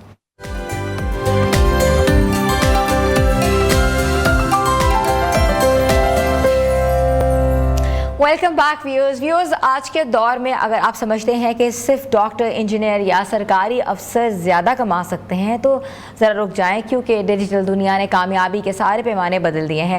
آج ایک ایسی ڈیجیٹل سکل ہے جو نہ صرف آپ کو مالی آزادی دے سکتی ہے بلکہ کم وقت میں آپ کو ان پیشوں سے بھی زیادہ کمانے کا موقع دے سکتی ہے جنہیں کبھی کامیابی کی علامت سمجھا جاتا تھا. تو ہم بات کر رہے ہیں کاپی رائٹنگ کی، یعنی الفاظ کے ذریعے لوگوں کو قائل کرنے، متاثر کرنے اور خریدنے پر آبادہ کرنے کا جو ہے فن. Digital business, social media, advertisements, websites اور ای میل مارکیٹنگ، ہر جگہ کاپی رائٹر جو ہے ان کی مانگ تیزی سے بڑھ رہی ہے اور اسی لیے آج یہ اسکل سونے کی کان بن چکی ہے. آج ہمارے اسٹوڈیو میں موجود ایک ایسی ہی کامیاب مثال ہے ارمش کمال، جو کہ انجینئر سے ایک عالمی سطح کے ڈائریکٹر جو ہے رسپانس کاپی رائٹر بنے ہیں. ارمش کمال اب تک 2000 سے زائد بزنس کے ساتھ کام کر چکے ہیں اور اپنے کلائنٹس کے لیے $10 ملین سے زائد سیلز بھی جنریٹ کر چکے ہیں. تو آج ہم ان کو شو میں ویلکم کرتے ہیں. السلام علیکم. جی وعلیکم السلام. ارمش اور Armish I was right about it. تو ارمش جی مجھے بتائیں کہ یہ جو آپ کا کام ہے copy writing, how it is different with the content writing? دیکھیں کانٹینٹ رائٹنگ جو ہے وہ ایجوکیشن اور انفارمیشن کے لیے کی جاتی ہے, جیسے بلاگ پوسٹ ہیں, آرٹیکلز ہیں, جیسے آپ گوگل پہ سرچ کرتے ہیں top 5 smartphones of 2025, is hyaluronic acid good for my skin or not, تو یہ جتنے بھی آرٹیکلس پاپ اپ ہوں گے یہ آپ کو ایجوکیٹ کر رہے ہوں گے, انفارم کر رہے ہوں گے, بتا رہے ہوں گے کہ کیا چیز ٹھیک ہے کیا چیز غلط. کاپی رائٹنگ اسپیسیفکلی سیلنگ کے لیے لکھی جاتی ہے. اس کا پرپز ہوتا ہے to drive action, to get people to buy something, to donate to a charity, to reply to an email, to watch a YouTube video. یعنی کوئی بھی ایکشن آپ بے شک ڈرائیو کروا رہے ہو, ٹو بک اے کال, لیکن کوئی نہ کوئی ایکشن ڈرائیو کروایا جا رہا ہوگا. تو یہ کانٹینٹ اور آرٹیکل سے صرف اسی طرح ڈفرینٹ ہے, صرف سے مراد ہے کہ یہی بیس ڈفرینس ہے کہ وہ ایجوکیشن کے لیے, یہ سیلنگ کے لیے. اور یہ جن جگہوں پہ استعمال کی جاتی ہے وہ بھی, یعنی کانٹینٹ جو ہے وہ اسپیسیفکلی آرٹیکلس اور بلاگ پوسٹ یا سوشل میڈیا پہ آپ کی جو پوسٹ ہوتی ہیں پیجز پہ کانٹینٹس, وہ بھی سوشل میڈیا کانٹینٹ ہی کہلاتا ہے. یہ سپریٹ ہو جاتی ہے, جیسے ای میلس میں یوز ہوتی ہے, فیس بک ایڈز ہیں, گوگل ایڈز ہیں, یوٹیوب ایڈز ہیں, آپ کے سیلز پیجز ہیں, ویب سائٹ, کوئی بھی ویب سائٹ ہے دنیا میں جو ویب سائٹ کی کاپی ہے وہ بھی کاپی رائٹنگ ہوگی. پروڈکٹ پیجز ہیں آپ کے پاس, بروشرز ہیں, انفارمیشنز ہیں, وی ایس ایلز ہیں, یعنی اس کی ڈفرینٹ کیٹیگریز ہیں.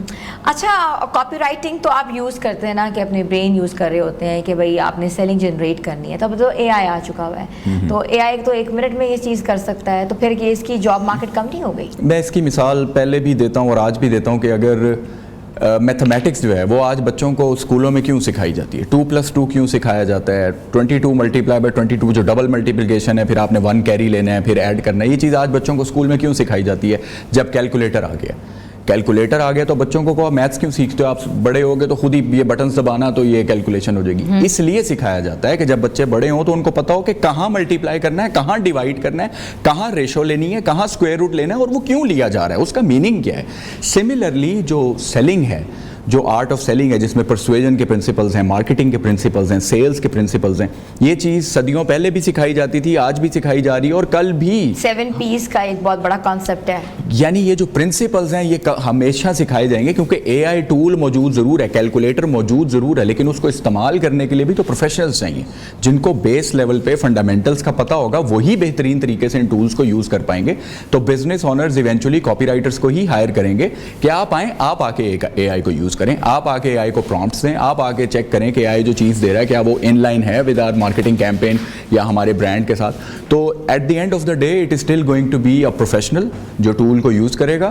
ٹول اس پروفیشنل کو ایکچولی ہیلپ کر رہا ہوگا اور وہ پروفیشنل پھر بزنسز کے لیے کام کرے گا. ٹھیک ہے, تو اس کا مطلب ہے کہ اے آئی جو ہے ظاہر ہے اس کو پرومپٹ دیں گے تو, لیکن اس کو یہ نہیں سمجھ آئے گی کہ اس نے مارکیٹ کون سی ٹارگیٹ کرنی ہے, آڈینس کیسے جنریٹ کرنی ہے. یہ ہیومن ایک برین ہے جو کہ سوچ سکتا ہے. اچھا, کاپی رائٹنگ جو ہے اور آپ کہہ رہے ہیں کہ وہ ڈفرینٹ ہے, کانٹینٹ رائٹنگ ڈفرینٹ ہوتی ہے, سیل جنریٹ ہوتی ہے, تو لوگ اس کو کیسے سیکھتے ہیں؟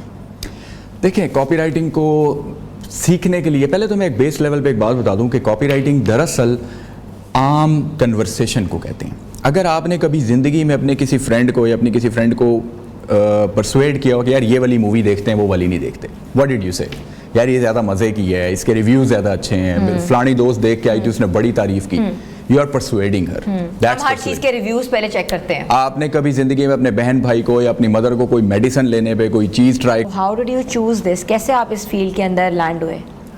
میں تو کہوں گا کہ اللہ کی طرف سے سائنس تھے. When I was still working as an engineer on a remote site, میں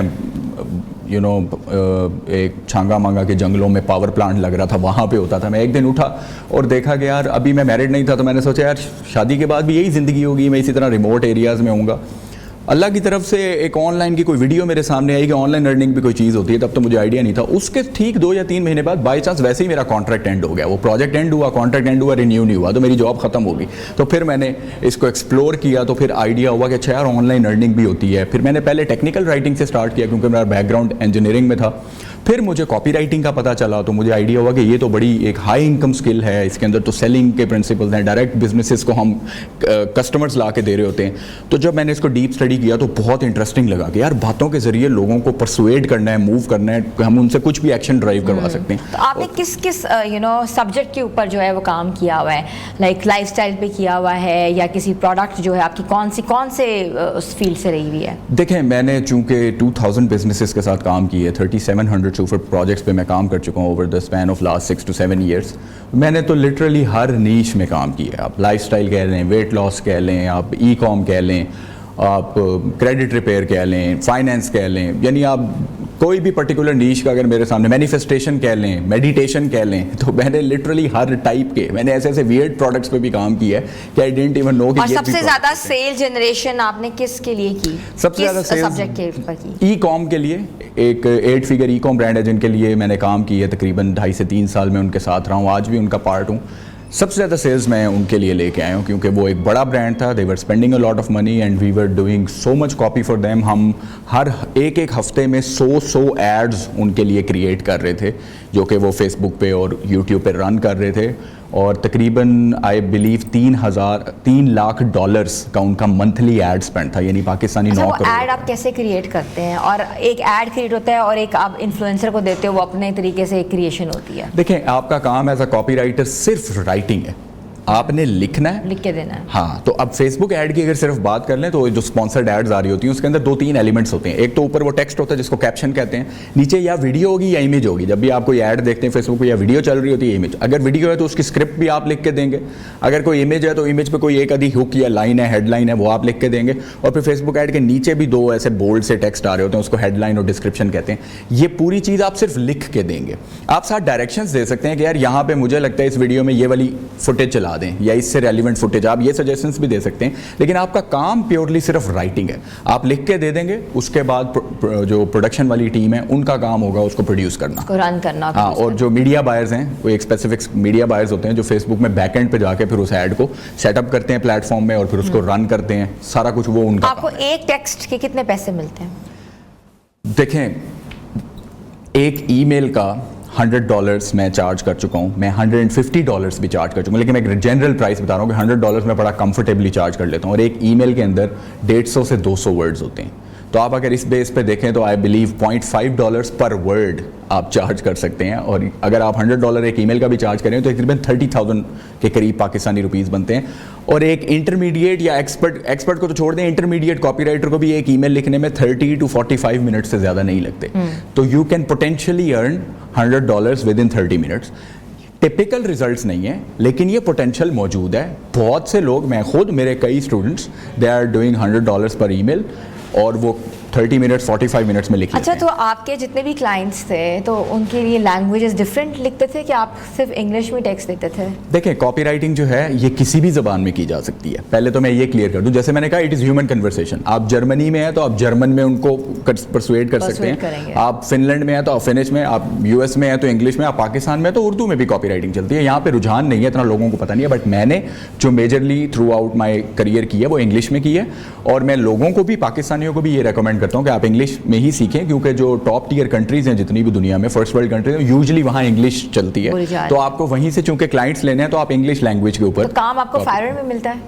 फाइवर है, अपवर्क है, लिंक्डइन है, फेसबुक है, इंस्टाग्राम है, जॉब बोर्ड्स हैं, यानी दुनिया में जिस प्लेटफॉर्म पे भी कोई बिजनेस बैठा हुआ है आपको वहाँ से काम मिलेगा।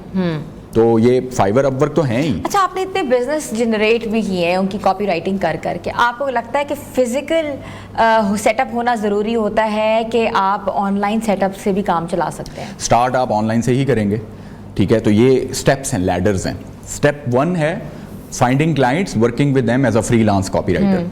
उनके साथ काम करें, उनको सेल्स ला के दें, उनसे रिजल्ट्स मांगें, वो आपको कहेंगे हाँ यार अरमश ने मुझे इतने डॉलर्स की सेल्स जनरेट करके दी। इसको लेवरेज करते हुए मजीद क्लाइंट्स लें। स्टेप 1 ये है, आप एज अ फ्रीलांस कॉपीराइटर काम करें। स्टेप 2, आपका इतना पोर्टफोलियो बिल्ड हो गया कि अब आपके पास क्लाइंट ज़्यादा आने लग गए, आप अकेला बंदा कितना काम करेगा। You start outsourcing to other copywriters, दूसरे कॉपीराइटर सर्कल में ढूंढें, उनके साथ पार्टनर अप करें, 50-50 की, 30-70 की। उनको 30% दे रहे हैं, आप 70% रख रहे हैं क्योंकि आप बिजनेस ऑनर हैं, आप ला के दे रहे हैं। तो ये आपका एजेंसी मॉडल बन जाएगा। इसके बाद नेक्स्ट स्टेप क्या है, जब आपने इतने बिजनेसेस के साथ काम कर लिया, देखा कि वो सेल्स कैसे लेके आते हैं, कस्टमर्स कैसे लेके आते हैं, प्रोडक्ट कैसे निकालते हैं, सारा देख लिया, you can now start creating your own products, you can now start your own business. जितने भी दुनिया में टॉप टीयर कॉपीराइटर्स हैं, they have their own businesses now, including myself. I have my own offers, I have my own brand, I have my own business, I have my own products जो मैं साथ में cell कर रहा हूँ। तो ये यानी स्टेप नंबर 3 है, लैडर नंबर 3 है। तो इसमें स्टेप्स हैं। ठीक है। चैलेंजेस एक कॉपीराइटर को कहाँ कहाँ आते हैं, कहाँ कहाँ आपको बैरियर्स आते हैं? دیکھیں پاکستان میں ایک بیریئر نمبر 1 تو یہی ہے کہ انگلش, یہ تو بیسک انٹری کا بیریئر ہے. اگر آپ کی انگلش بہت ہی ویک ہے, آپ کو بالکل بیسک لیول پہ انگلش لکھنی, یو کانٹ ڈو اٹ. لیکن اگر آپ کی انگلش بیس لیول پہ اچھی ہے, یعنی آپ کی گرامر اچھی ہے, آپ کے سینٹنس اسٹرکچر ٹھیک ہے, آپ بیسک لیول پہ انگلش اچھی لکھ لیتے ہیں, تو کاپی رائٹنگ کے لیے بالکل بیسک انگلش ہی چاہیے. وہ اس لیے کہ آپ اپنی مدر سے کمپلیکیٹڈ زبان میں بات نہیں کرتے, پرشین یا شاعری کی زبان میں بات نہیں کرتے, آپ اپنی مدر سے, اپنی فرینڈ سے سادہ اردو میں بات کرتے ہیں. سملرلی ہم کاپی رائٹنگ میں گوروں کے ساتھ, ان کے لیے بھی بیشک لکھ رہے ہیں, وہ آپس میں ایک دوسرے کے ساتھ سادہ انگلش میں ایک دوسرے سے بات کرتے ہیں. Because copywriting is all about human conversation, persuasion, ایک عام بات چیت ہے. You need the basic English, بالکل بیسک انگلش ہم یوز کرتے ہیں. ہاں اس میں کچھ نوانسز ہیں, جیسے ہم پاور ورڈز کا استعمال کرتے ہیں, ویژولی اپیلنگ ورڈز کا استعمال کرتے ہیں, کچھ انالوجیز کا استعمال کرتے ہیں, سیملیز ڈال دیتے ہیں فلیئر کے لیے, وہ سیپریٹ چیزیں جو آپ سیکھتے ہیں. But on the base level چونکہ آپ نے بالکل ہیومن کنورسیشن کرنی ہے, تو بس بیسک انگلش آپ کی اچھی ہونی چاہیے تاکہ آپ انٹرنیشنل مارکیٹ کے ساتھ کام کر سکیں. تو یہ پہلا چیلنج یہ آتا ہے. اور دوسرا چیلنج ظاہر ہے یہی آتا ہے کہ لوگوں کو سمجھ نہیں آتی کہ کہاں سے سیکھیں, کہاں سے اسٹارٹ کریں. دیکھیں آپ ای بکس کئی ہیں جو کاپی رائٹنگ ریلیٹڈ بکس ہیں, آپ وہ پڑھ سکتے ہیں. اب یوٹیوب پہ کافی اچھے فری کورسز بھی موجود ہیں, آپ وہ لے سکتے ہیں. اور ایونچولی اب بہت اچھے پیڈ ٹریننگز اور پیڈ کورسز بھی موجود ہیں, آپ ان کی طرف بھی جا سکتے ہیں if you can afford them. اچھا آپ نے کہا کہ ای میل کا $150 تک چارج ہو جاتا ہے, 130, تو by the end of the day, end of the month actually, تو how much money can you make? دیکھیں if you are working with one brand, اور ہر brand, literally almost every business on the face of the earth, they need to send emails, and they need to send emails on a regular basis. لوگوں کو یہ بات پتہ نہیں ہے. لوگوں کو YouTube subscribers کی تو سمجھ آتی ہے, Facebook followers کی تو سمجھ آتی ہے, ان کو یہ نہیں پتا کہ ای میل پہ بھی سبسکرائبرز ہوتے ہیں literally businesses کے 5,000 8,000 10,000 15,000. انہوں نے سبسکرائب کیا ہوتا ہے ان کے نیوز لیٹر پہ, سائن اپ کیا ہوتا ہے, and they are expecting emails from the brand. جیسے آپ چاہتے ہیں نا کہ یوٹیوبر کو آپ نے فالو کیا تو وہ ہر ہفتے ویڈیو دے گا, وہ ایکسپیکٹ کرتے ہیں کہ یہ ہر روز یا ہر ایک دن چھوڑ کے ہمیں ای میل بھیجے گا یہ برانڈ. یعنی ہر برانڈ کو ڈیلی یا ایک دن چھوڑ کے ای میل بھیجنا ہی بھیجنا ہے اپنی لسٹ کو, ایجوکیشن کے لیے, ویلیو کے لیے, نرچر کے لیے, ریلیشن شپ بلڈ کرنے کے لیے, اپنی پرسنل اسٹوری بھیج دیں گے, کچھ بھی. But they are always interacting. کچھ سیل کر رہے ہوں گے کسی email, but they are always interacting.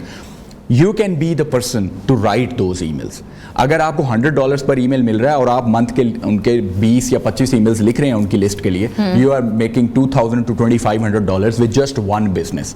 اور اس ایک برانڈ کے لیے آپ کو ڈیلی 1 گھنٹے کا کام کرنا ہے. آپ اس طرح کے 6 برانڈز ہینڈل کر سکتے ہیں ٹیکنیکلی دیکھا جائے تو. لیکن اگر آپ اس طرح کے صرف 2 برانڈز بھی لے لیتے ہیں, you are making $3,000 to $5,000 per month, جو کہ پاکستانی 13 سے 15 لاکھ روپے بنتا ہے. And this is way more than any other job جو آپ ڈگری کر کے کرتے ہیں. This is way more than that. اور اس میں گروتھ پوٹینشیل بھی اس سے کئی گنا زیادہ ہے. جتنا آپ کسی ایک 9 to 5 جاب کریں تو 10% 15% انکریمنٹ لگے گا. ادھر I have seen it time and time again, کئی اسٹوڈنٹس کو 3 سے 6 مہینے کے بعد اس میں آپ کی انکم ڈبل ہو جاتی ہے. اگر آپ $1,000 پہ تھے, 3 سے 6 مہینے کے بعد آپ 2,000 پہ ہو گئے, اگلے 6 مہینے کے بعد آپ 3 سے 4,000 پہ. کاپی رائٹنگ میں آپ کو کسی ڈگری کی ضرورت ہے؟ کسی ڈگری کی ضرورت نہیں ہے اسپیسیفکلی, لیکن اگر آپ کے پاس سائیکالوجی یا مارکیٹنگ یا انگلش لٹریچر میں سے ان تینوں میں سے کوئی ایک ڈگری ہے تو آپ اس کو اپنے فیور میں پلے کروا سکتے ہیں. یعنی کہیں بھی آپ اپنی پروفائل سیٹ اپ کر رہے ہیں یا کہیں بھی آپ اپنے آپ کو کسی بھی جگہ اسٹیبلش کر رہے ہیں, فیس بک پہ, انسٹاگرام پہ, فائیور پہ, اپ ورک پہ, تو ہم مینشن کر سکتے ہیں کہ look I have a degree in psychology as well. How many copywriters do you know who also have a degree in psychology? This will play in your favour. یا آپ کے پاس مارکیٹنگ کی degree ہے, you can make it play in your favour کہ how many people or copywriters you know who actually have a degree in marketing. تو حالانکہ اس کا کوئی رول نہیں ہے, سائیکالوجی کی ڈگری نے کوئی ہیلپ نہیں کرنا, کاپی رائٹنگ ایک سیپریٹ اسکل ہے, اس کو الگ طریقے, لیکن آپ کلیورلی اس کو اپنے حق میں بہرحال پلے کروا سکتے ہیں. ڈگری کی بیس ریکوائرمنٹ بہرحال نہیں ہے. کچھ ورڈز یوز کر کے یا کچھ نہ کچھ لینگویج یوز کر کے somehow. Thank you so much Armish, it was like a very fruitful session with you. ہمارے ساتھ موجود ہے ارمش کمال. آپ نے ان کی ساری انفارمیشن بھی سنی ہے, ان کی آپ نے ڈسکشن بھی سنی ہے. کاپی رائٹنگ کے اوپر جو ہے انہوں نے بہت کام کیا ہے, اور جس طریقے سے انہوں نے اپنے پروفیشن کو اور اپنے پیشن کو ساتھ چلایا اور جس طرح برج اپ کیا وہ بھی آپ کے سامنے ہے. تو یہ ایک اچھا آئیڈیا ہے کہ کاپی رائٹنگ کر کے آپ ہزاروں لاکھوں روپے جو ہیں وہ کما سکتے ہیں. تو ویوز, آج کا شو کیسا لگا؟ اپنا فیڈ بیک ضرور دیجیے گا. آپ کا فیڈ بیک ہمارے لیے بہت ضروری ہے. ہمارے سوشل پیجز پہ جا کے ہماری ویڈیوز کو دیکھ سکتے ہیں, لائک بھی کر سکتے ہیں, کامنٹ بھی کر سکتے ہیں, اور مزید جو ویڈیوز دیکھنا چاہتے ہیں, جو کانٹینٹ دیکھنا چاہیے, وہ بھی ہمیں بتا سکتے ہیں. اپنی ہوسٹ حنا سلمان کو اجازت دیں, ملیں گے کل نئے پروگرام کے ساتھ. تب تک کے لیے اللہ حافظ.